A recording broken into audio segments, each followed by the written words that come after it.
کہ یہ دعویٰ کر کے اٹھے تھے کہ ہم چیزوں کو ان کی حقیقت سے ایکسسٹینشیلی، مٹیریلی، فزیکلی جوڑ دیں گے.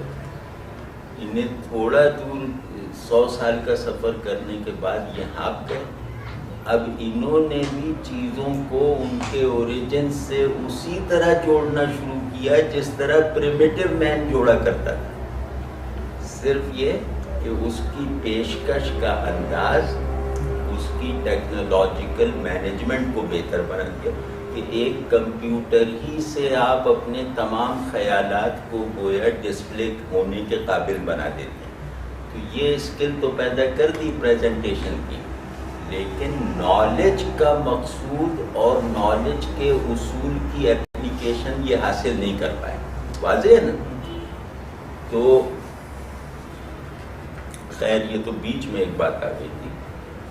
تہذیبوں کے عروج و زوال یہ انسانوں کا ایک ایسا علم ہے جو جب سے شروع ہوا ہے اس یقین کے ساتھ شروع ہوا ہے کہ اس کی ضرورت کبھی ختم نہیں ہوگی. بعض علوم انسان کے ایسے ہیں جن کے بارے میں یقین سے کہا جا سکتا ہے کہ یہ علم ہمیشہ باقی رہے گا. تو تہذیبوں کے عروج و زوال، تہذیبوں کے بننے، نمو پانے، ترقی کرنے، مکمل ہونے اور فنا ہو جانے، ان تمام مراحل پہ نظر رکھنے والا علم جب سے ایجاد ہوا ہے اس یقین کے ساتھ ایجاد ہوا ہے کہ انسان جب تک ہے یہ علم اس وقت تک اس کی ضرورت بنا رہے گا. واضح ہے نہیں بات؟ تو مطالعے تہذیب میں یہ دیکھا جاتا ہے کہ تہذیبیں بنتی کس طرح ہیں. تہذیبیں بنتی ہیں ان اقدار سے جو سائیکیکلی فلفلنگ ہوں. یہ میں مولانا کے اسکول کے دروازے پہ کھڑا ہو کے کہہ رہا ہوں، ٹھیک ہے نا، کہ مولانا کا ترجمان بن کے کہہ رہا ہوں کہ تہذیب ان قدروں پہ استوار ہونے والا وہ اسٹرکچر ہے کہ جو قدریں انسانی نفس کو روحانی تسکین فراہم کریں. فلفلنگ زیادہ مکمل لفظ ہے. فلفلمنٹ کہتے کسے؟ فلفلمنٹ اسے کہتے ہیں کہ میرے اندر مزید آگے بڑھنے کی پیاس تو موجود رہے، لیکن اس پیاس اور اس پانی پہ شک نہ پیدا ہو. انسانوں پہ سب سے برا وقت وہ آتا ہے کہ وہ اپنی پیاس پہ بھی شبہ کرنے لگتے ہیں اور جو پانی انہیں دیا جا رہا ہے اس پہ بھی شک کرنے لگتے ہیں. ہم اسی میں پھنسے ہوئے ہیں. تو فلفلمنٹ اس کو کہتے ہیں کہ پیاس بھی حقیقی، پانی بھی حقیقی. اب مجھے پانی پیتے چلے جانا ہے پانی کی کشش کی وجہ سے، پیاس کے ایک عارفانہ زور کی وجہ سے. واضح؟ تو اب مولانا کہتے ہیں کہ تمام تہذیبی اقدار جس پلرز، اقدار سمجھیں پلرز ہیں، یہ تہذیب کے اسٹرکچر کے بنیادی پلرز جس مٹی پر کھڑے ہوتے ہیں، جس مٹی پر گاڑے جاتے ہیں، وہ مٹی انفسی اور روحانی. دنیا اتنی ہی مکمل ہے جتنا میرا باطن مکمل ہے. دنیا اتنی ہی ناقص ہے جتنا میں اپنے اندر سے ناقص ہوں.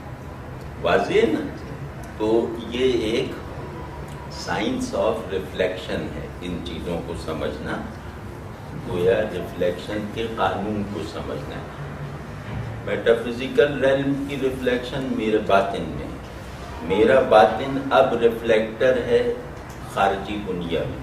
خارجی دنیا کی میرے لیے اس کے علاوہ کوئی معنویت نہیں ہے کہ میرے باطن میرے دل کی ریفلیکشن کرنے کے قابل بن جائے یہ دنیا. اگر یہ دنیا میرے دل کو ریفلیکٹ کرنے کے قابل نہیں ہے تو یہ دنیا کسی اور کے رہنے کے لیے بنی ہوگی، ہمارے رہنے کے لیے نہیں بنی. یہ ہے کل تہذیب.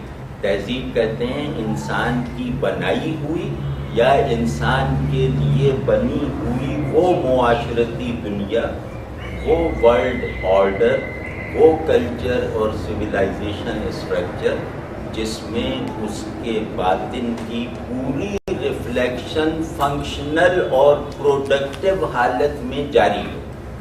واضح ہے نا؟ یہ مولانا کہہ رہے ہیں. اب کہہ رہے ہیں کہ تہذیب کا یہ اسٹرکچر ٹوٹتا کیسے؟ جیسے فرض ہیگل نے کہا کہ تہذیبیں بیرونی حملوں، سازشوں اور مداخلتوں سے ٹوٹتی ہیں. ہیگل بہت بڑا آدمی ہے، مطلب اتنا بڑا آدمی ہے کہ اس کی پڑھائی سے مرغوب نہ ہونا جہالت ہے. آپ سمجھیں، وہ اتنا بڑا آدمی. تو ہیگل نے کہا کہ تہذیبیں، یعنی تہذیب کا مطلب کلچر نہیں ہوتا، سویلائزیشن. یعنی سویلائزیشن کہتے ہیں ایک bundle of states and societies کو، ان کو کہتے ہیں سویلائزیشن. تو سویلائزیشنز ٹوٹتی ہیں بیرونی مداخلت سے، اور بیرونی مداخلت وہ ہوتی ہے جو جمالیاتی زاویے سے ہو، فلسفیانہ اینگل سے ہو، اور نظریاتی انداز سے ہو، اخلاقی انداز سے ہو. نظریاتی تو فلسفیانہ میں آ گئے. تو تہذیبوں کے پلرز اخلاقی، عقلی اور جمالیاتی ہوتے ہیں. تو ان تینوں پلرز پہ لگنے والی دیمک اس زمین سے نہیں نکلتی جس زمین پہ وہ پلر کھڑے ہوئے ہیں. وہ دیمکیں امپورٹ ہوتی ہیں، وہ دیمکیں باہر سے آتی ہیں. یہ ہیگل کی تھیوری، مطلب اس کی تھیوری کو کوئی جملے میں کہیں تو تہذیب ایک تھیسس کی طرح ہے، اس کا اینٹی تھیسس باہر سے آتا ہے. واضح ہے نا؟ تو کارل مارکس کہتا ہے کہ تہذیبوں کے بننے اور بگڑنے کے سارے اسباب اس کے اندر ہوتے ہیں. اس نے ہیگل کی، کارل مارکس نے یہ ایک راستہ پا لیا تھا، ایک جیسے اپنا مشغلہ بنا لیا تھا کہ ہیگل جو کہے اس بات کو الٹ دو، الٹا کر دو. جبھی اس نے بہت جوش میں کہا نا کہ ہیگل کا فلسفہ سر کے بل کھڑا ہوا تھا، میں نے اسے پاؤں کے بل کھڑا کر دیا. تو اب اس سے مارکسسٹ جو ہیں وہ بہت اکڑ کے کہتے ہیں، اور فلسفہ جاننے والا مسکرانے لگتا ہے. وہی اصل چیز ہے وہ اسٹرکچر بنانا، اس کے رخ کو بدلنا کوئی کام تھوڑی ہے. اسٹرکچر تو اس کا بنا ہے، پورا ڈائلیکٹسزم اس کا دیا ہوا ہے. تو خیر وہ اب کارل مارکس کو کہتے ہیں. تو کارل مارکس کہتا ہے کہ ایک ڈسٹرکشن ود ان ہوتی ہے، اس سے تہذیبیں ٹوٹتی ہیں. وہ کہتا ہے ڈسٹرکشن ود آؤٹ ہوتی ہے. ٹھیک ہے نا ہیگل کا. اب آپ دیکھیں کہ مولانا کیا کہتے ہیں. مولانا ہیگل کی تائید کر رہے ہیں کہ تہذیبوں کے زوال کے اسباب ایلین ہوتے ہیں. آپ کیا سمجھتے ہیں یار، کوئی چیز کیوں کوئی چیز نہیں رہتی؟ کیونکہ اس میں کوئی ایلین ایلیمنٹ آ کر داخل ہو گیا ہے اور وہ اس کو کھا رہا ہے. ایک صحت مند آدمی کے جسم میں جراثیم اس کے جسم سے پروڈیوس تھوڑی ہوگا، باہر سے آ کے لگے گا نا اسے. تو یہ نیچرل بات ہے کہ اسباب زوال باہر سے ہوتے ہیں. اسباب کمال تہذیبوں کی باطنی استعداد سے پیدا ہوتا ہے. تہذیبوں کی جو انر انریچنس ہے وہ اس کے اسباب کمال کو پروڈیوس کرتی ہے. لیکن تہذیبوں کی کمزوری کے اسباب باہر سے آتے ہیں. یہ مولانا ہیں، مولانا جلال الدین رومی. تو یہ بتا رہے ہیں ہمیں کہ تہذیبوں کو گرا دینے والے حملے ان تین بنیادوں پر ہوتے ہیں کہ جو میں نے ابھی گنوائی ہیں. وہ تین بنیادیں کیا ہیں کہ اس تہذیب کی روحانی اساس کو کمزور کر دو. تو روحانی اساس ہمیشہ ڈیوائن ہوگی اور ہمیشہ مذہبی ہوگی. ٹھیک ہے. اور اس تہذیب کی اخلاقی بنیاد کو کھوکھلا کر دو. اخلاقی بنیاد کس بات پہ ہوگی؟ اخلاقی بنیاد کا مطلب یہ ہے کہ اخلاق کسے کہتے ہیں یار؟ اخلاق کہتے ہیں کہ اللہ تخلیق رکھتا ہے، میں اخلاق رکھتا ہوں۔ اخلاق کا مطلب ہے اپنی دنیا بنانے اور چلانے کی خدا داد قوت۔ اخلاق اس نظام تعلق کا اوریجن ہے جس نظام تعلق پہ کل کارخانے ہستی، نظام ہدایت اور نظام فطرت چل رہا ہے۔ واضح؟ تو اب جناب یہ کہہ یہ رہے ہیں، ان معنوں میں اخلاق لیجیے گا۔ اخلاق مسکرا کے دیکھنے کا نام نہیں ہے۔ اخلاق مکمل ہو کر اپنی تکمیل کے بلا تکلف اظہار کا نام ہے، یہ ہے اخلاق۔ تو کہتے ہیں اخلاقی اقدار پہ، اور تیسرا ہے اس کی جمالیاتی قدر پر کلاڑا چلا دو۔ کسی تہذیب کو گرانے کے لیے یہ 3 افیکٹو مورچے بنا لو، وہ تہذیب گر جائے گی۔ وہ تہذیب ڈاکہ ڈالنے سے نہیں گرے گی، وہ تہذیب ان کا تیل نکال لینے اور ان کا سونا چرا لینے سے نہیں گرے گی، وہ تہذیب کسی کو اقتدار میں لے آنے اور کسی کو اقتدار سے نکال دینے سے نہیں گرے گی، کیونکہ تہذیبوں میں خود کو ریپیئر کرنے کا ایک خودکار نظام ہوتا ہے، وہ فوراً آ جاتا ہے وہ اس کو کرنے کے لیے۔ تہذیب گرتی ہے وہ اپنی اخلاقی قدر میں کمزور ہو جائے۔ اخلاقی قدر کیا ہے؟ اخلاقی قدر کا مطلب ہے ہم سب کا انسانوں کی طرح رہنا۔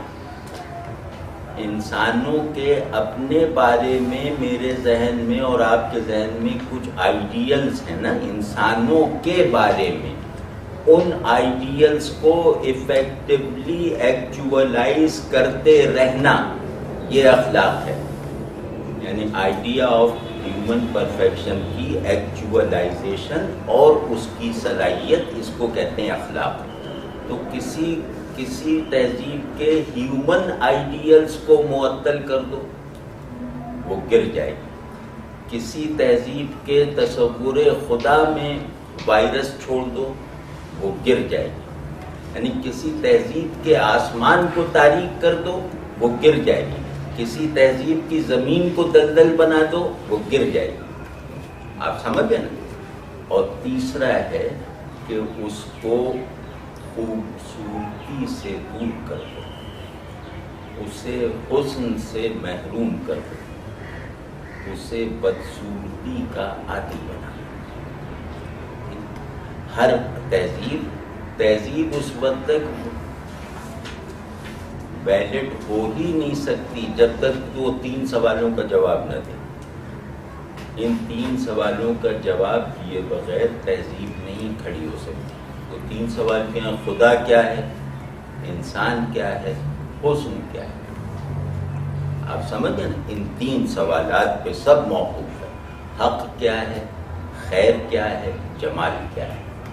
حق خدا کی پراپرٹی، خیر انسان کا ایسنس، جمال۔ ٹھیک ہے جی؟ تو آپ یہ دیکھیے گا کہ یہ وزیر، یہ خبیث اور مکار وزیر عیسائیوں کی انہی 3 اقدار پر حملہ کرے گا۔ یہ ذرا ذہن میں رکھیے گا۔ تو اب یہ تھیوری ذہن میں رہے نا، تو اس تھیوری کی جو یہ سمجھیں، اس تھیوری کا جو ڈسپلے ہے وہ زیادہ بامانی طریقے سے منتقل ہوتا جائے گا اور زیادہ پرلطف آپ محسوس کریں گے اس کو۔ ٹھیک ہے جی؟ تو یہ حکایت کا اگلا حصہ ہے، تلبیس اندیشیدن وزیر با نصارہ و مکر او۔ تلبیس کا جو صیغہ ہے نا، وہ جس سے لباس بنا ہے نا، اس کی ایٹیمالوجی یہی ہے۔ تو جن حروف سے لباس بنا ہے اسی سے تلبیس بنا ہے۔ یعنی تلبیس کا مطلب ہے ڈھانپنا، چھپانا۔ تلبیس کہتے ہیں کہ جھوٹ ہونے کو چھپانا، باطل کے باطل ہونے کو چھپانا، بدصورتی کے بدصورت ہونے کو چھپانا، ڈھانپنا، دھوکہ دینا۔ تو تلبیس کا مطلب ہوتا ہے دھوکہ دینا، بہکانا۔ تو تلبیس اندیشیدن یعنی کہ دھوکہ دینے کی تدبیریں سوچنا. تو وزیر جو ہے، خیر وہ فرہنگ میں نے دیا ہوا اس میں دیکھ لیجیے گا. تو وزیر جو ہے اس نے اب نصارہ عیسائیوں کے درمیان پہنچ کر یہ سوچنا شروع کر دیا کہ ان کو میں کس طرح سے بہکاؤں. ٹھیک ہے نا، جو اس کا منصوبہ تھا اس پہ کس طرح عمل کیا جائے. اب دیکھیں، بس بگویم، اب یہ بادشاہ کو بتا رہا ہے، ابھی وہ پہنچا نہیں ہے نصارہ میں، بادشاہ کو اپنا منصوبہ بتا رہا ہے کہ میں یہ کروں گا. کہ بس بگویم من بصر نصرانیم، پھر میں ان سے کہوں گا، عیسائیوں میں پہنچوں گا جب زخمی حالت میں، پھر میں ان سے کہوں گا کہ میں پوشیدہ طریقے سے عیسائی ہوں، ظالم بادشاہ کے ڈر سے میں عیسائیت کا اظہار نہیں کر رہا، بس صرف پوشیدہ طور پر. اے خدائے رازداں می دانیوں، کہ اے رازوں کو جاننے والے خدا، تو مجھے اندر سے جانتا ہے، تو گواہی دے کہ میں اندر سے عیسائی ہوں. ٹھیک ہے. شاہ واقف گشت از ایمان من، وز تعصب کرد قصد جان من.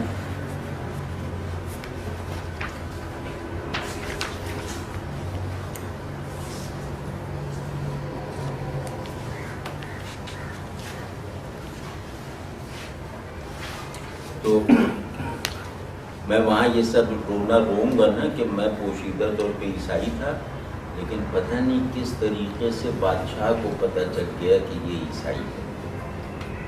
تو اس نے جو ہے عیسائیوں کے خلاف جو اس کے دل میں نفرت اور تعصب ہے اور عیسائیوں کو تباہ کرنے کا جو اس کا قصد ہے، اس کی وجہ سے وہ پھر میری جان کا دشمن ہو گیا. جب اسے معلوم ہوا کہ میں عیسائی ہوں تو وہ میری جان کا دشمن ہو گیا. خواستم تا دیز شہ پنہا کنم، ذرا سکون مل گیا ہے نا تو سکون خاموشی سے محسوس ہونے لگتا ہے، ورنہ محسوس نہیں ہوتا.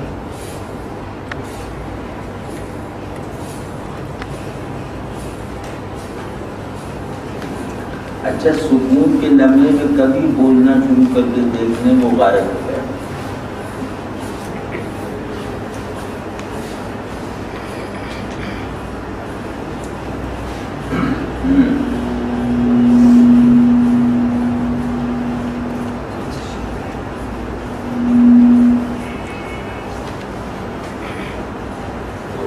خواستم تا دیز شہ پنہا کنم، میں نے بہت چاہا کہ میرا دین جو ہے وہ بادشاہ سے چھپا رہے، میرا عیسائی ہونا بادشاہ کے علم میں نہ آئے.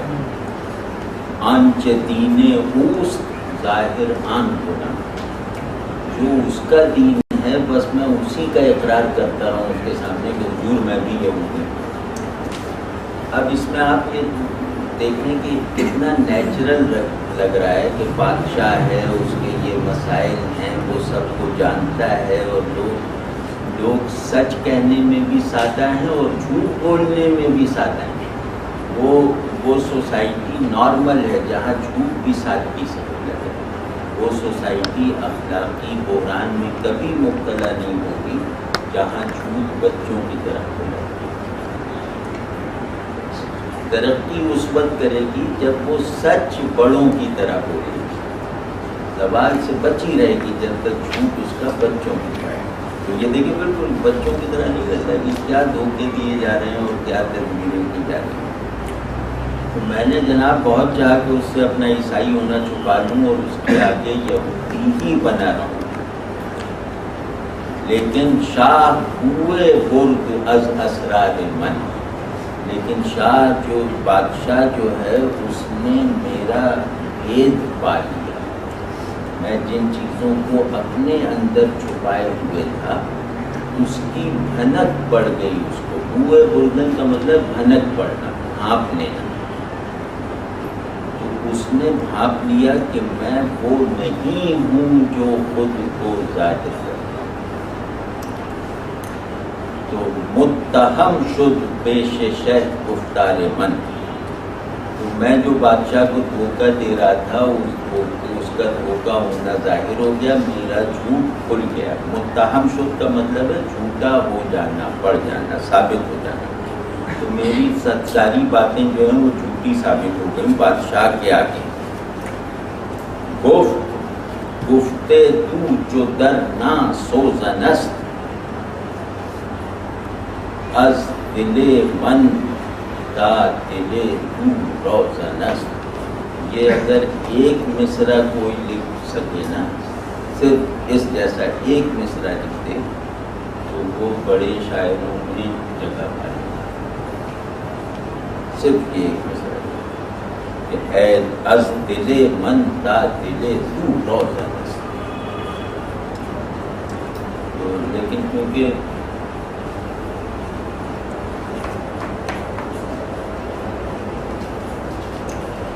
بس جس کا دل ہو نہ واقعی وہ سمجھ سکتا ہے، از دل من تا دل تو روزنست۔ یہ دل نہیں جو کبھی نوکری کے لیے چاہ رہا ہے، کبھی وزیر بننا چاہ رہا ہے، یہ دل نہیں۔ یہ دل جو خود سے نا خود بننا چاہ رہا ہے، وہ دل ہے۔ تو ایک ویو آف ٹرانسینڈنس ہے دل، ایک ویو آف ٹرانسینڈنس۔ یہ ویو جب چلتی ہے نا تو یہ ویو انسان کو حقیقت میں لفٹ کرواتی ہے اور صورتوں کو دھوکہ بناتی ہے۔ کہہ رہے ہیں کہ بادشاہ نے کہا کہ بے وقوف تو مجھے دھوکہ دے سکتا ہے، میں بادشاہ ہوں، تو مجھے دھوکہ دے سکتا ہے۔ تیرا دھوکہ دینا ایسا ہی تھا جیسے کوئی دشمن نان بائی اور باورچی جو ہے وہ آٹا گوندتے وقت آٹے میں سوئی چھپا کے روٹی پکا دے۔ تو کیا سمجھتا ہے کہ میں اس سوئی تک نہیں پہنچوں گا؟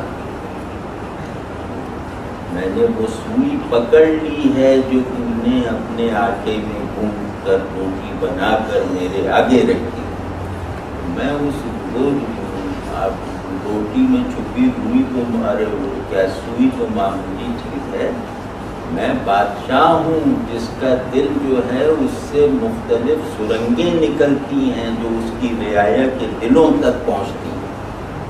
بادشاہت نام ہے ایک شاہ سرنگ بنانے کا جو رعایا کے دلوں تک پہنچ سکتی ہے۔ تو تم نے مجھے کیا سمجھ رکھا ہے؟ تو میرے دل میں ایک کھڑکی ہے جو تیرے دل میں کھلتی ہے۔ سمجھ ہیں؟ یہ ہے بادشاہ۔ تو اور ویسے اس کا عرفانی مطلب بہت ہے، لیکن کیونکہ وہ بادشاہ جو بہت ہی ظالم بادشاہ ہے وہ کہہ رہا ہے تو ہم عرفانی مطالب پہ نہیں جا رہے، اس کی جمالیاتی خوبصورتی پہ جا رہے ہیں۔ جمالیات حق کی بھی ضرورت ہے، باطل کی بھی ضرورت ہے۔ باطل میں گرینجر اور اٹریکشن جمالیات کے بغیر نہیں پیدا ہو سکتا، اور حق میں بھی قبولیت اور کشش جمالیات کے بغیر نہیں پیدا ہو سکتی۔ اسی وجہ سے حق اپنے اظہار میں جمالیاتی معجزہ ہی ثابت ہوا ہے ہمیشہ۔ جب حق نے خود کو ظاہر کیا ہے تو وہ کوئی نظریاتی کمال کی صورت میں ظاہر نہیں ہوا ہے، وہ ایک جمالیاتی معجزے کی صورت میں ظاہر ہوا ہے جس نے حسن کی ایکچول فارم کو حسن کی آئیڈیل فارم پہ غالب کر کے دکھا دیا۔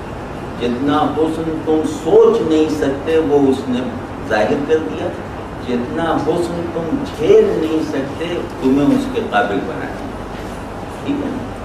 تو من ازاں روزن بدیدم حال تو، میں اس کھڑکی سے تیرا حال دیکھتا تھا۔ تو مجھے سمجھتا تھا کہ چکر دیے جا رہا ہے اپنی چل زبانی سے، میری وہ کھڑکی اس وقت بھی کھلی رہتی تھی جب سر یوں یوں ہل رہا ہوتا تھا تو دل یوں یوں نہ کر رہا ہوتا تھا۔ تو میرے دھوکے کو نہیں پکڑ سکا، مجھے دھوکہ کیا دے گا؟ تو میں جو ہوں میں اس روزن سے تیرا حال یعنی تیرے باطن میں جھانکتا تھا۔ حال دیدم کہ نیوشم خالق، میں جب تیرا حال دیکھ لیتا ہوں تو تیری قال پہ تھوڑی چلوں گا میں. مطلب جب میں نے تیرے دل میں جھانک لیا تو تیری زبان اگر اس سے مختلف بات کر رہی ہے تو میں زبان کی تھوڑی سنوں گا, میں دل کو دیکھوں گا. تو میں نے تیرے دل کو دیکھتا رہا اور تیری زبان کو ان سنا کرتا رہا. اب یہ دیکھیے کلام بادشاہوں کی طرح ہے. بادشاہوں کا کلام کیا ہوتا ہے؟ یہ علم بیان کا مسئلہ ہے. بادشاہوں کا کلام ججمنٹل ہوتا ہے. ججمنٹل ہونا کسی کہتے ہیں؟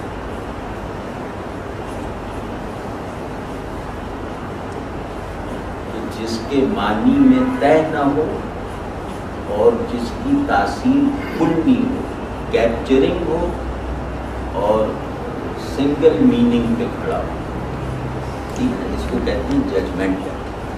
اب اس میں کوئی وہ کلام سامنے کو اس بات کی اجازت نہیں دیتا کہ وہ اس پہ غور کرے. وہ کلام سامنے کو اس بات کی اجازت نہیں دیتا کہ اس میں سے کچھ وہ میننگ کلیش نکال لے. وہ ایک دوسرے کی طرح دل پہ پڑتا ہے اور وہ دماغ میں سمجھا نہیں. کہ درد کو سمجھا کس نے ہے, درد کو تو محسوس ہی کیا ہے. تو بادشاہ کا کلام درد کی ضرب ہے. وہ بس ایک دم اپنے آپ کو بطور کیفیت پہنچا دیتی ہے, مفہوم بننے سے روک دیتی ہے. آپ سمجھیں یہ اس طرح کا کلام وہ کر رہا ہے اور اس میں شکو ہوتا ہے. تو میں تجھے اندر سے دیکھ رہا تھا تو تیری باتوں پہ تھوڑی یقین کرتا. گر نہ بودے جانے عیسیٰ چارہ ام. اب وزیر بول رہا ہے, یہاں سے وزیر بول رہا ہے. گر نہ بودے جانے عیسیٰ چارہ ام او جہو دانا بے کردے پارام. کہ اگر عیسیٰ علیہ السلام کی روح میری مدد کو نہ پہنچتی, اگر عیسیٰ علیہ السلام کی روح میرا سہارا نہ بنتی تو وہ ظالم یہودیوں کی طرح میرے ٹکڑے کر دیتا. وہ یہودی بادشاہ ظالم یہودیوں کی روایت کے عین مطابق میرے ٹکڑے ٹکڑے کر دیتا. لیکن یہ عیسیٰ علیہ السلام کا فیض تھا کہ میں ان کی وجہ سے بچ گیا, یعنی انہوں نے مجھے بچا لیا, خدا بندے مسیح نے مجھے بچا لیا. اب آپ دیکھیے کہ اس میں ایک لفظی حسن ہے. جانے عیسیٰ, جانے عیسیٰ آپ اس مثنوی کے علاوہ شاید ہی کہیں دکھا سکتے ہیں. جانے عیسیٰ کا مطلب عیسیٰ کی روح. عیسیٰ کون؟ جو خود روح اللہ ہے. یہ رعایت پیدا ہو گئی نا. تو اور چارہ ام یعنی میرے درد کا دارو اگر نہ ہوتے. چارہ کہتے ہیں علاج کو, چارہ کا لفظی مطلب ہے علاج.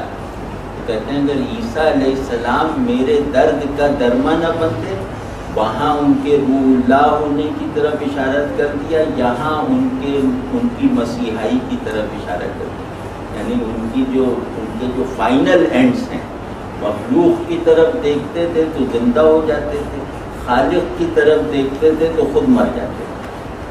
سمجھے نا.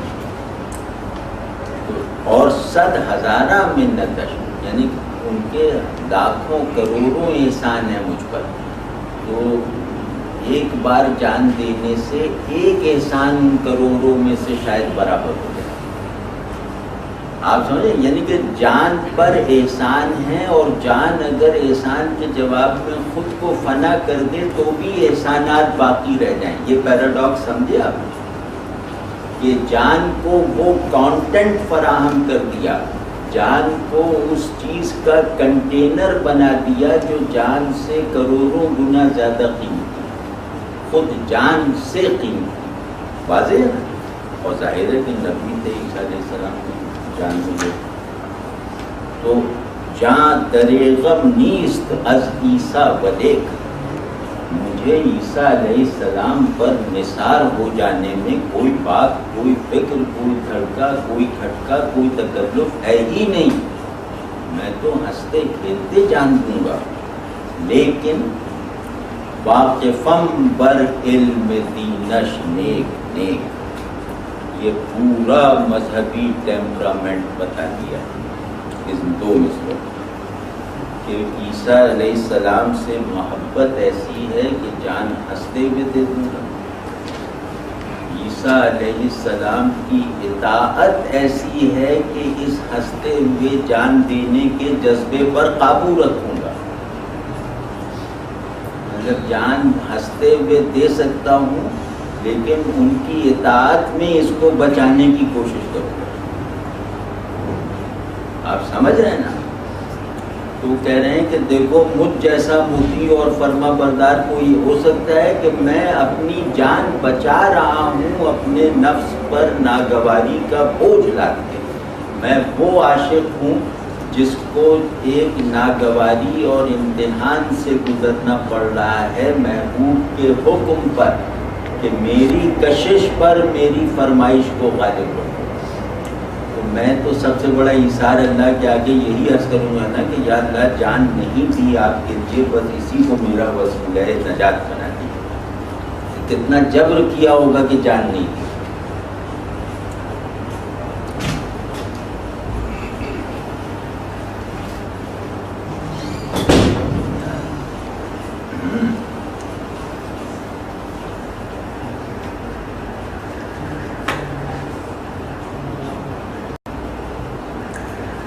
تو میں جان تو دے دیتا لیکن کیونکہ میں عیسیٰ علیہ السلام کے دین کا عالم بھی ہوں. عیسیٰ علیہ السلام سے تعلق کی دو شرطیں ہیں نا کہ نثار ہونے والی محبت اور خود کو محفوظ رکھ کے کی جانے والی اطاعت. تو محبت میرا جذبہ ہے، اطاعت ان کی فرمائش ہے. تو میں اپنے جذبے پر ان کی فرمائش کو غالب رکھوں گا. ٹھیک ہے نا؟ تو وہ حافظ کا بہت اچھا شعر ہے خواجہ حافظ شیرازی کہ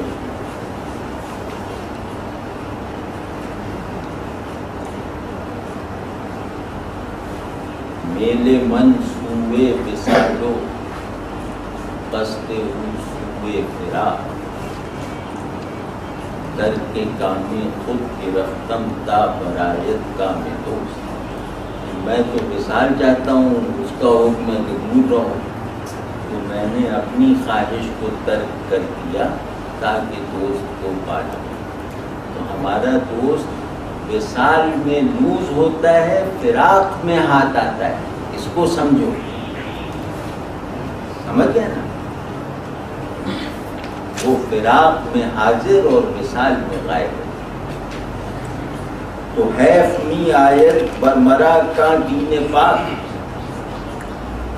درمیانے جاہلاں گردد ہلاکا. انہوں نے کہا کہ میں جان تو دے دیتا لیکن پھر مجھے اس بات پر بڑا وہ ہونے لگا فکر اور افسوس کہ میں نے اگر جان دے دی تو یہ دین پاک جو ہے وہ جاہلوں کے ہتھے چڑھ کے خراب اور برباد ہو جائے گا. تو میں نے اس دین کو باقی رکھنے کے لیے زندہ رہنے کا جبر قبول کیا، اپنی خواہش سے دستبرداری قبول. وجود اگر سچا ہے نا، اور بخدا وجود اگر سچا ہے تو اس کا واحد تقاضا فنا ہے. وجود اگر جھوٹا ہے تو اس کو اپنی خامیاں دور کرنے کے لیے کچھ طول چاہیے اپنی موجودیت.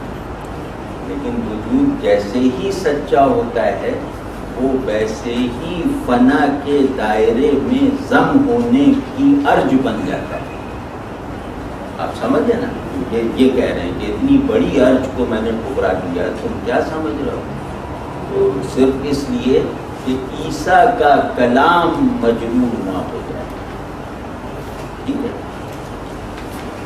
شکر یزداں راو عیسیٰ را کے ماں گشتہ اے من دین حق را رہنما. کہ اللہ کا شکر عیسیٰ علیہ السلام کی مہربانی کہ ہم وزیر اپنے آپ کو ہم، یا ہو سکتا ہے کچھ اور پادری بیٹھے ہوں جو ان کے لیے کہہ رہا ہوں کہ ہم اللہ کا شکر ہے عیسیٰ علیہ السلام کا احسان ہے کہ انہوں نے ہمیں اپنے دین کا رہنما بنا دیا، ہمیں یہ عزت عطا فرمائی کہ ہم لوگوں کو ان کا دین بتائیں اور ان کے دین پر چلائیں، یہ ان کا فضل ہے۔ تو اور اسی ذمہ داری کی وجہ سے تو میں نے چاہا کہ چلو ابھی جان نہیں دیتے، تو از جہودی بس جہوداں رستائم، اب زیادہ جو ہے نا اب اس میں کوئی وہ کثیر المطالب شعر نہیں آئے گا، کیونکہ یہ واقعہ چل رہا ہے، تو اگر کہیں اچانک کوئی چیز کھینچے گی تو میں اس کی تفصیل کر دوں گا، ورنہ یہ سن لوں گا۔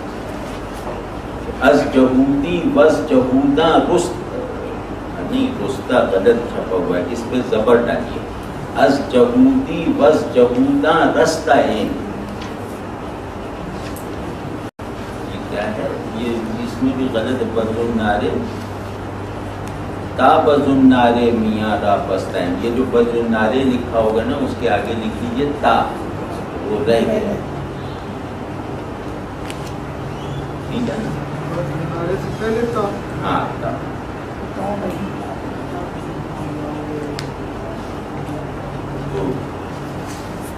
تو ہم یہودیوں سے بھی خلاصی پا گئے، یہودیت سے بھی نجات حاصل کر لی، جب سے ہم نے عیسیٰ علیہ السلام کا پٹکا اپنی کمر بندگی میں باندھا۔ تو عیسیٰ علیہ السلام کا پٹکا ہم نے اپنی کمر بندگی میں باندھ کے یہودیت سے بھی نجات حاصل کر لی اور یہودیوں سے بھی خلاصی پا لی۔ اب یہ زنارے آپ سمجھیں کہ زنار وہ ڈور جس پہ سلیب لٹکی ہوتی، کوپ کو دیکھا ہے نا، تو وہ جو سلیب کوئی بھی ڈور ہوتی ہے اس کو زنار کہتے ہیں عیسائیوں کے لیے۔ زنار لفظ ہے، ہندوؤں کے لیے بھی استعمال ہوتا ہے، مجوسیوں کے بھی شاعر میں ہے، تو ہندوؤں کے لیے یہ جنیب ہے، وہ کراس ایسے کرتے ہیں، اسے بھی زنار کہتے ہیں۔ تو مجوسیوں کے لیے یہ کمر بند کی طرح ایک پٹکے کی طرح وہ نشانی ہے، مطلب وہ مجوسی ہونے کی نشانی ہے۔ تو عیسائیوں کے لیے زنار عموماً وہ ہوتی ہے جس دھاگے سے سلیب لٹک رہی ہوتی ہے، اس دھاگے کو زنار کہتے ہیں۔ تو زنار اور تسبیح، وہ تسبیح کا وہ دھاگا جو جس پہ اللہ کا نام لیا جائے وہ تسبیح کہلاتا ہے، وہی دھاگا اس پہ سلیب لٹکا لی جائے یا اسے کسی خاص مذہبی رنگ سے رنگ لیا جائے تو زنار، ٹھیک ہے۔ اور ان کے یہاں عیسائی ہونے کا آغاز ہوتا ہے اس چیز کو لٹکانے سے، جو اس کی نشانی۔ تو جب سے میں عیسائی ہوا اور سب سے چھوٹ گیا، اور دورے عیسی است مردماں، کہ اے لوگو سن لو، یہ دور یہودیوں کا دور نہیں ہے، یہ عیسیٰ علیہ السلام کا زمانہ ہے۔ ہر نبی آ کر زمانے کی ملکیت کو بدل دیتا ہے، جو بھی نبی آتا ہے وہ زمانے کا مالک ہو جاتا ہے اور اس کی ملکیت کے گزشتہ ادوار کو ریفرنس کی حیثیت سے تو محفوظ رکھتا ہے، افیکٹو نہیں ہونے دیتا۔ آپ سمجھیں نا کہ میں مسلمان ہوں، اب تمام زمانوں پہ ٹھپا لگا ہوا ہے رسول اللہ صلی اللہ علیہ وسلم کا، اور انہوں نے محفوظ رکھا ہوا ہے کہ عیسیٰ بھی نبی تھے، موسیٰ بھی نبی تھے اور نوح بھی نبی تھے، لیکن ان کی نبوتیں میرے دین میں کسی بھی طرح کا ایکٹیو کردار نہیں رکھتی، ریفرنس کے طور پر ہیں۔ تو نبی کی شان یہ ہوتی، نبی کون ہوتا ہے؟ نبی وہ ہوتا ہے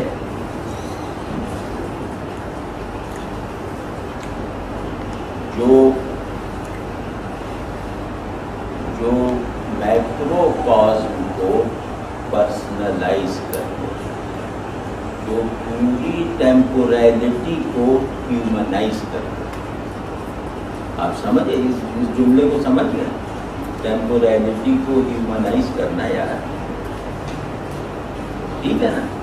تو یعنی زمانہ ایک گھر کی طرح ہے، یہ زمان و مکان ایک اجرا ہے، ہر نبی آ کر اپنی نیم پلیٹ لگاتا ہے، اور جو زمانے کا دروازہ اتنا کمزور ہو کہ وہ نبی کی نیم پلیٹ کا بوجھ برداشت نہ کر سکے، اس کو فنا ہونا ہی ہونا ہے۔ اس میں دونوں رعایت ہیں کہ اب زمانے کا مالک آ چکا ہے، اور اب یہ کہ اگر اس زمانے نے اس مالک کو قبول کرنے میں کوئی سستی اور کوتاہی دکھائی تو یہ زمانہ فنا ہو جائے گا۔ اور یہ بات یہ ایسے کوئی تاثراتی بات نہیں ہے، یہ خدائی بات ہے۔ تو وہ کہہ رہے ہیں کہ خبردار، یہ عیسیٰ علیہ السلام کا دور ہے، سن رکھو، اے دوستو خوش ہو کر سنو، اے دشمنوں ڈر کے سنو۔ آپ سمجھ یا نہیں بات؟ تو بشنوید اسرار کیش او بجان، کہ ان کے دین کے حقائق اور پوشیدہ معانی، ان کے دین کی آپ کیا کہتے ہیں اس کو؟ ارے یار وہ بڑا مشہور فلم ہے، ان کے دین کا ایسوٹیرزم، وہ میں بتاؤں گا، تم سنو۔ ایسوٹیرزم سمجھے نا؟ ایسوٹیرزم کہتے ہیں باطنی حقائق کو جنہوں نے فارم حاصل نہ کی ہو، جو فارم نہ رکھتے ہوں۔ تو میں تمہیں اب وہ حقائق بتاؤں گا جن کا ظہور ہوا ہی نہیں ہے، ٹھیک ہے نا؟ اور ایسوٹیرک اپروچ کا آغاز بھی عیسائیت سے ہوا ہے، تو اس لحاظ سے یہ تاریخی طور پر بھی وہ لگا ہے۔ تو کی شہ بے دین و ظالم بس ادوست، یہ جو یہودی بادشاہ ہے، بے دین کا ہے نا، کیونکہ وہ عیسیٰ علیہ السلام کو مانتا نہیں تھا، یعنی یہ بے دین کافر اور ظالم بادشاہ جو ہے یہ بہت بڑا دشمن ہے، اور دشمن جو نبی کے زمانے میں ہوگا وہ ہمیشہ بہت بڑا دشمن ہوگا۔ جس طرح نبی کا مومن سب سے بڑا مومن ہوتا ہے، اسی طرح نبی کو دیکھ کر کفر کرنے والا سب سے بڑا کافر ہوتا ہے۔ نبی ہر چیز کو گلوریفائی کرنے آتا ہے، حق کو بھی باطل کو۔ نبی بڑائی کو بھی، اس کا برائی کو بھی، اس کی برائی کے مجسمے کو بھی آخری حد تک مکمل کر دیتا ہے۔ آپ سمجھ؟ نبی سے منسوب ہو کر نفی میں یا اس بات میں نبی سے نسبت پیدا کرتے ہی چیزیں بڑی ہو جاتی ہیں۔ آپ سمجھ ہیں؟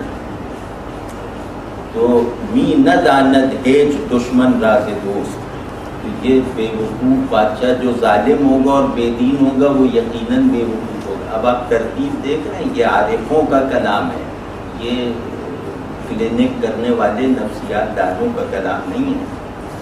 کیسے ایک دم سوئنگ دیکھیے کہ یہ بے دین اور ظالم اسی وجہ سے ہے کہ بے دین ہے اور ظالم ہے تو لازماً بے وقوف ہوگا۔ بے وقوفی کے بغیر آدمی نہ بے دین ہو سکتا ہے نہ ظالم ہو سکتا ہے۔ تو ایک دم اس کے اصل سبب پہ آ کر کے یہ بے وقوف جو ہے یہ دشمن اور دوست کا فرق ہی روا نہیں رکھتا، اسے دشمن اور دوست کا فرق معلوم ہی نہیں ہے۔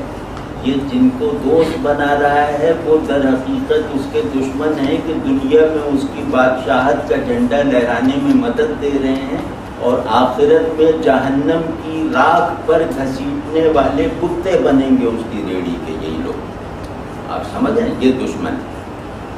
تو لیک می نہ داند ہے دشمن راز دوست، ان نسق می گفت با نصرانیاں، اسی طرح کی اسی انداز کی باتیں جو ہے وہ کرتا رہا عیسائیوں سے۔ لیک بودش دل بسوے شہ کشاں، عیسائیوں کو تو یہ سب تقریریں سناتا رہا، بادشاہ کی اتنی برائیاں کرتا رہا، لیکن زبان سے اظہار نفرت کرتے ہوئے بھی اس کا دل کھوئے ہوئے بچے کی طرح جو ہے وہ بادشاہ کی طرف متوجہ، اس کا دل بادشاہ سے جڑا ہوا تھا، زبان بادشاہ سے کٹی ہوئی تھی، ٹھیک ہے؟ تو گفت الشہرا، وزیر نے کہا بادشاہ سے، گفت شہرا کہ شہنشاہ صبر کن. اس نے بادشاہ سے کہا کہ اے شہنشاہ معظم ذرا صبر فرمائیں. تا منیشا را کنم از بے خبن. بس آپ صبر کریں اور دیکھتے جائیں کہ میں کس طرح ان کو جڑ بنیاد سے اکھاڑ کے پھینکوں گا. بس آپ مجھے ذرا سا وقت دیں. کیونکہ بادشاہت اپنے مزاج میں بے صبری ہے. قوت انتظار نہیں کرتی. حاکم کو منتظر رہنا آتا ہی نہیں. آپ سمجھیں اس کو یہ ڈر کے کہہ رہا ہے کہ انتظار کریں. آپ سمجھیں کہ آپ ذرا انتظار کریں. حاکم وہ ہوتا ہے جو کہتا ہے کہ کاز اینڈ ایفیکٹ کو جڑواں بہنوں کی طرح ہونا چاہیے. اس کی ہر کوشش اس ماں کی طرح ہوتی ہے جو ٹوئنس کو جنم دے. یہ عمل کے نتیجہ. تو وہ تو انتظار کر نہیں سکتا. اس پہ یہ وزیر کہہ رہا ہے کہ یا شہنشاہ ذرا سا جلد بازی نہ کی. ٹھیک ہے. تو آپ دیکھتے جائیے کہ میں ان کے ساتھ کیا کرتا ہوں. چوں شمارندم امین و مقتدا کہ جب عیسائی لوگ مجھے امین سمجھ لیں گے اور اپنا پیشوا بنا لیں گے. امین کا مطلب ایک تو معروف مطلب ہے نا امانت میں خیانت نہ کرنے والا. لیکن امین کا اصلی مطلب ہے جس پر اعتماد کیا جائے. نمبر 1 مطلب نمبر 1 جس پر اعتماد کیا جائے. نمبر 2 جس کی پناہ لے کر مطمئن ہو جائے. آپ سمجھ جائیں نا. یہ آپ تو عربی جانتے ہیں, بتائیے. ٹھیک ہے نا. میں بھی جانتا اچھا ہے. ہاں تو امین کے یہ 2 مطلب ذہن میں رکھیں. جہاں آدمی امان پائے اطمینان کے ساتھ, یعنی جس کی دی ہوئی امان یقینی ہو وہ بھی امین, اور جس پر اعتماد کو ٹوٹنے نہ پائے وہ بھی امین. تو رسول اللہ صلی اللہ علیہ وسلم کا جو لقب امین تھا اس کا صرف ترجمہ امانت دار کرنا اور اس کی شرح میں کہنا کہ قریش مکہ امانتیں رکھواتے تھے اور آپ ادا کر دیتے تھے, یہ ناسمجھی کی بات ہے.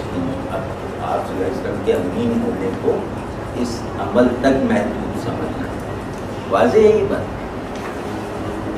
تو جب یہ لوگ مجھے امین شمارندم امین گننے لگے, امین مان لیں, تو جب یہ لوگ مجھے امین مان لیں اور اپنا پیشوا بنا لیں, ظاہر ہے کہ ایسے امین کو پیشوا بنائے بغیر کوئی چارہ تو ہے نہیں. ایسا امین جہاں بھی ہوگا مرکز کائنات ہوگا, جہاں بھی ہوگا کہ جو مجھے پناہ ملے اور جو اس پر مجھے اعتماد ملے.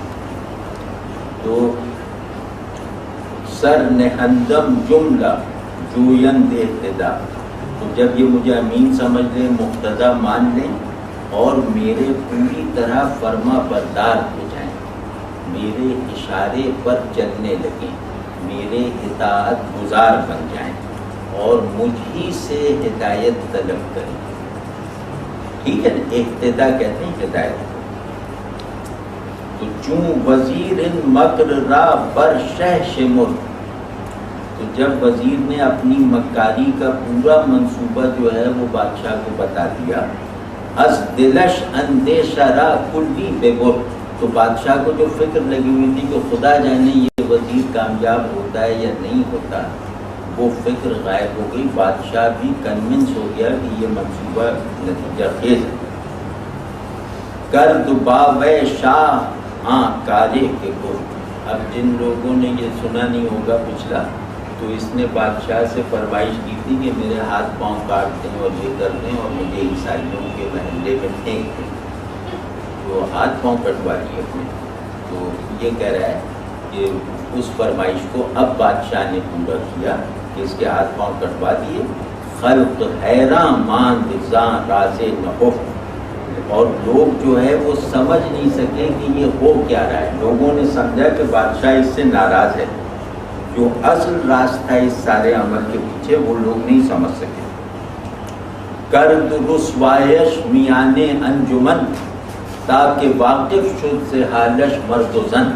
تو اس کو اسی کی فرمائش کے مطابق سب لوگوں نے کھڑا کر کے ذلیل کیا، سزا دی اور جلا وطن کر دیا. تاکہ واقف شد سے حالش مرد و زن، مطلب سب لوگوں نے دیکھ لیا کہ اس کو بادشاہ نے خوب ذلیل بھی کیا ہے اور سزا بھی دی. راند پورا جانب نصرانیاں. اچھا ایک بات یاد، ذرا سی ماڈرن بات ہے. قانون سزا یہ ہوتا ہے کہ سزا مکمل ہوتی ہے جسم کی تکلیف اور نفس کی ذلت پر.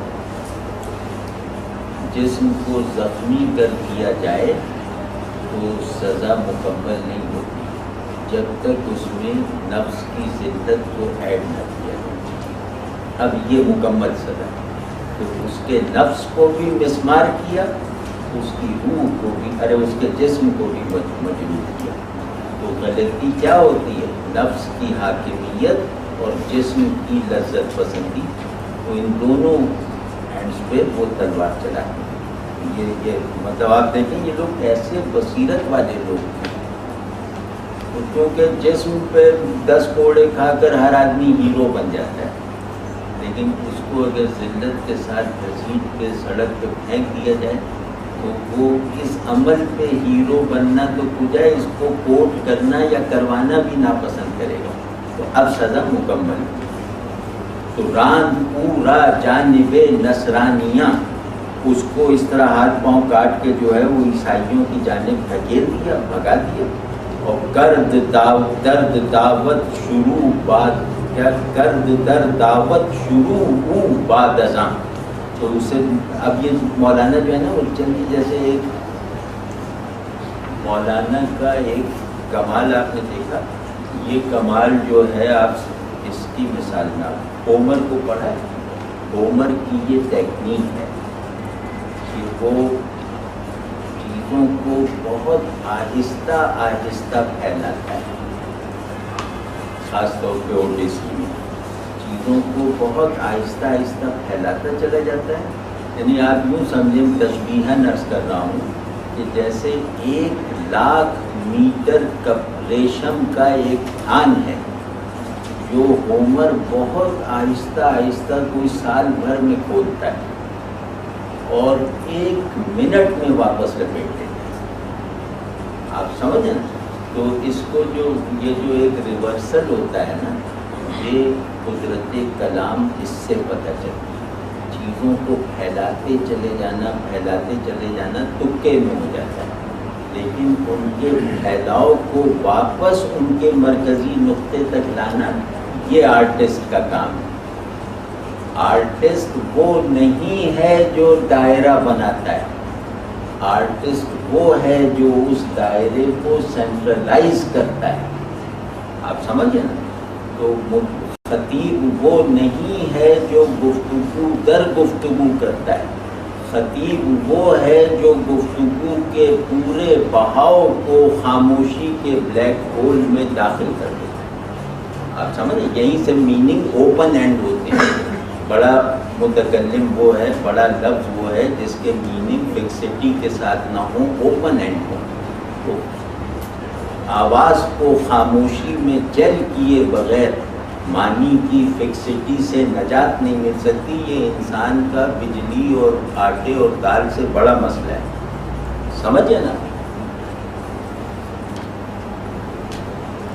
تو اس کو بھیج دیا. آپ دیکھیے فوراً لپیٹ رہے ہیں نا تیزی سے، اس کو ادھر بھیج دیا اور وہاں جا کے اس نے تبلیغ شروع کر دیا. کوئی بیچ میں واقعہ نہیں کہ کس طرح ایک آدمی آیا، اس نے اٹھایا، اس نے کہا تمہارا ہاتھ کٹ گیا اور تم کون ہو، کہاں سے آئے ہو. مطلب وہ عبداللہ حسین جیسا کوئی آدمی ہوتا ہے نا تو اس پہ 40 صفحے لکھتا، اس میں کچھ بھی نہیں پکڑ کے اس کو، کیونکہ جو بات کہنی تھی وہ ایموشن، پیشن، امیجنیشن، انٹلیکشن ہر ہائٹ پہ جا کر گویا ہمارے اندر پھونس کے بھرتی. اب ان کو وقت ضائع کرنے سے دلچسپی نہیں، ٹھیک ہے نا؟ تو مطلب انہوں نے ابھی تک ہمیں اس قابل بنا دیا کہ ہم ان کا یہ اختصار اور اجمال جھیل سکیں، سمجھ سکیں، ٹھیک ہے نا؟ تو کہنے بس گیا اور اس کو پھینکا اور اس نے تبدیل شروع کر دی، مطلب کوئی ٹائم، جیسے ٹائم بیچ میں سے غائب ہو گیا۔ آپ غور کر رہے ہیں، ایک آدمی سیکوینس آف ڈسکورس کو اس طرح بنا دے کہ وہ سیکوینس گیون بائی ٹائم نہ رہے، اس سے بڑی کریٹیوٹی کا تصور کیا جا سکتا ہے؟ تو چون چنا دیدند در سایاش زار، جب عیسائیوں نے اس کو اتنے برے حال میں دیکھا، می شدن گندر غمے ہوں اشبار، تو وہ اس کو دیکھ کے رونے لگے، اس کی تکلیف دیکھ کے رونے لگے۔ اور اس میں بھی دیکھیں، یہودیوں میں بھی نرم دل اور شفیق لوگ ہوتے ہیں۔ اگر کسی یہودی سوسائٹی کے کسی طبقے کی شفقت اور رحم دلی کا اظہار کرنا ہوتا نا، انہیں روتا ہوا نہ دکھایا جاتا، مطلب ان کی رحم دلی کو اپریشیٹ کیا جاتا ہے، لیکن ان کی رحم دلی روتے ہوئے نہیں ہوتی۔ یہ قوموں کو سمجھنا ہے۔ عیسائی تب نرم دل ہوتے ہیں، یعنی عیسیٰ علیہ السلام کی وجہ سے ان کے جو قومی مزاج ہے نا وہ رقت والا ہے، اگر وہ عیسائی ہیں تو اس لیے انہیں قرآن بھی یہ کہتا ہے نا وہ رقت والے ہوتے ہیں، تو اس لیے انہیں دکھایا کہ وہ اس کو دیکھتے ہی رونے لگے، مطلب تعارف نہیں ہے، اس سے پوچھا نہیں ہے، اس کو بس دیکھا اور رونے لگے۔ یہ اچھا نہیں لگ رہا، یہ کسی کی نرم دلی کو اس طرح ظاہر کرنا ہے کہ وہ کچھ کرنے سے پہلے رو پڑا۔ اللہ یہ نرم دلی ہمیں بھی عطا فرمائے۔ تو حال عالم ان چنی نسل پسر، از حسد می خیزد انہا سر بسر۔ اب دیکھیں ایک دم پہنچا دیا نا، بالکل بند کر دیا بیج، جیسے یہ انہوں نے پورا جنگل اگایا ایک بیج سے اور پھر پورے جنگل کو سمیٹ کے اس بیج میں دوبارہ ضم کر دیا، اس سے بڑھ کے کیا کمال ہوگا؟ بگ بینگ کو یہی کہتے ہیں نا کہ اس نقطے سے سب کچھ ٹوٹا ہے غبارے کی طرح، اور یہ غبارہ سکڑ کے پھر اس نقطے میں سما جائے گا، وہ اینڈ آف ٹائم۔ تو بگ بینگ وغیرہ تو اب کل کے بچے ہیں، ان کی ٹیکنیک دیکھیے، یہ ٹیکنیک اسی طرح کی نہیں، یعنی کہ جو کریشن اور ڈسٹرکشن، جو سیلفنس اور سیلف لیسنس کی جو وجودی طاقت کائنات سے سائنسی تخیل کی انتہا نے منسوخ کی ہے، وہی تخیل کی قوت، وہی ہائٹ آف امیجنیشن پہ کھڑا ہو کے وہ آدمی اس کو ٹیکنیک بنا رہا ہے۔ تو کہہ رہے ہیں کہ بھائی اب کیا بیان کروں، یہ سب تمہارا بھی دل ٹوٹ گیا ہوگا، لیکن کیا کیا جائے، دنیا کا حال یہی، بیٹے اے پسر کا ہے نا، وہ ظاہر ہے کہ یہ سب باتیں سن کے اب ہم لوگ تو نہیں رقیق القلب نا، لیکن اگر ایک رقیق القلب مجمع ہوا ہوگا، کچھ لوگ افسردہ ہو گئے ہوں گے، رونے لگے ہوں گے، اب بڑا بن کے سمجھا رہے ہیں کہ نہیں کوئی بات نہیں، وہ کیا کریں، اب دنیا اسی کا نام ہے، اور یہ دنیا کے اس طرح کے واقعات در اصل حسد سے پیدا ہوتے ہیں۔ اب یہ انہوں نے ایک تھیوری سیڈ ہے، یہ ڈال دیا ہے کہ دنیا میں لارجر اسکیل پر، سویلائزیشن کے اسکیل پر پیدا ہونے والا اکھاڑ پچھاڑ انسان کے حسد سے شروع ہوتا ہے اور اس کی فنا کو ختم۔ تو دنیا میں بگاڑ حسد سے ہوتا ہے، اس پہ مولانا آگے چل کے جب کلام کریں گے تو ان کی ہم زبانی میں، ہم نوائی میں، ان کی ابتدا میں ہم بھی اسے کھولتے ہیں۔